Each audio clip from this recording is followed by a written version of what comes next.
Have you ever seen a billionaire regret opening his mouth in court? Well, you're about to. In a grand courtroom lined with marble and pride, billionaire developer Richard Hale, age 52, strutted in wearing a smug grin.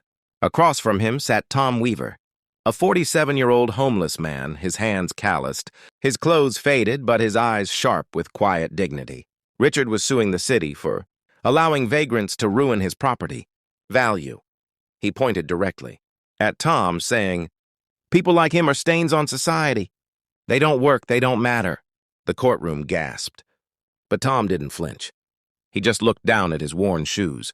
Shoes that had once walked into a fire to save 2 children. A story that only a few remembered. Judge Evelyn Morris, a stern but fair woman in her early 60s, watched silently as Richard laughed under his breath. When it was Tom's turn to speak, his voice trembled but carried weight.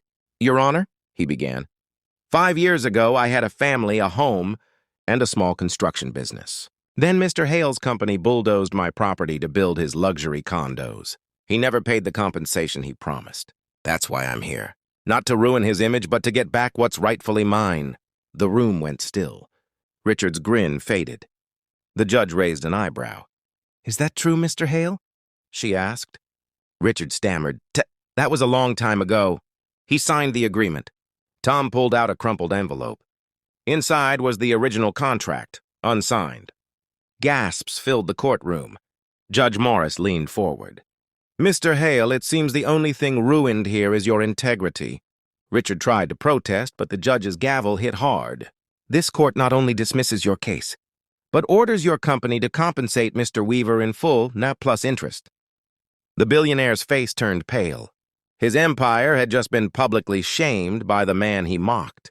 Tom turned to him quietly and said, "You can build towers, sir, but not character." The audience erupted into applause as Richard sank into his seat, his arrogance stripped bare. Outside the courtroom, a reporter asked Tom how he felt.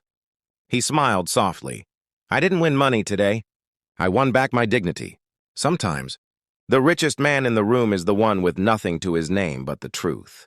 So next time someone looks down on another person, remember, tables turn faster than pride falls. If you believe justice still exists, make sure to like, subscribe, and share this story with someone who needs a reminder. Because in the end, even billionaires kneel before the truth."